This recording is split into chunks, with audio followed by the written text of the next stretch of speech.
ce sont des propos nauséabonds. On libère quelque chose de nauséabond dans la société française. Ok, bon, il va falloir recadrer tout ça.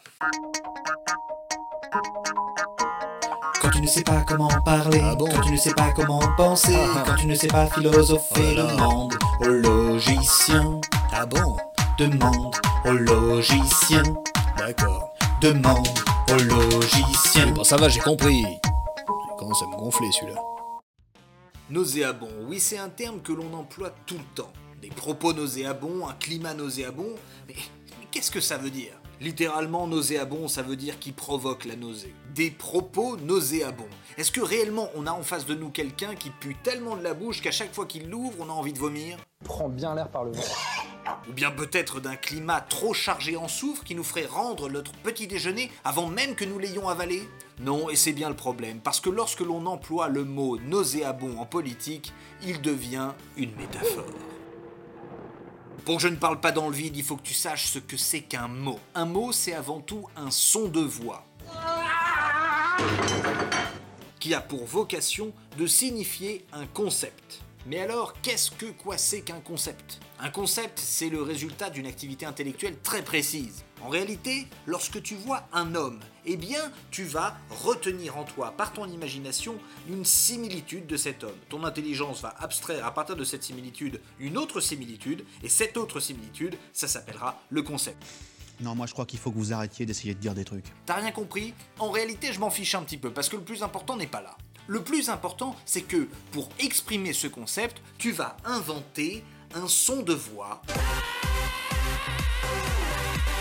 qui exprimera ce concept. Ce qui fait que le mot devient le signe d'un concept. Revenons à nos vomis. Le mot nauséabond. Le problème ici, c'est que Manuel Valls et Jean-Mich ont tendance à utiliser le mot nauséabond ne renvoyant pas à la réalité que premièrement il signifie. Une parole ne fout pas la gerbe et un climat n'entraîne pas nécessairement la nausée. Mais qu'est-ce qui se passe quand on emploie le mot nauséabond dans un sens impropre ? Eh bien, on va demander à celui qui écoute, à l'auditeur, de faire le travail de conceptualisation. Il va devoir saisir très rapidement le concept auquel renvoie le mot. Sauf que comme il s'agit d'une métaphore, l'auditeur ne va pas trouver le concept réel.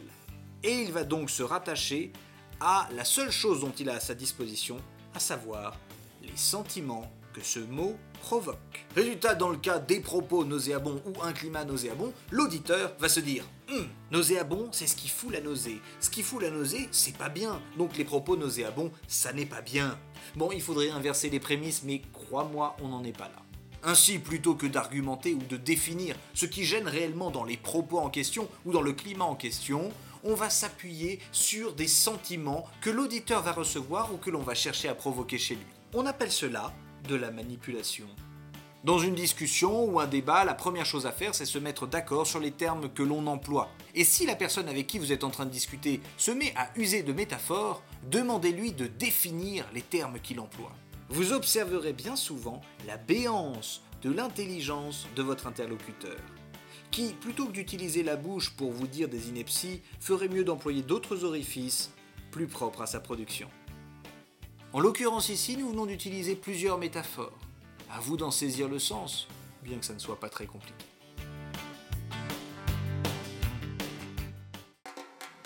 Tu peux t'abonner et rejoindre le ghetto. Tu peux commenter l'ensemble des vidéos.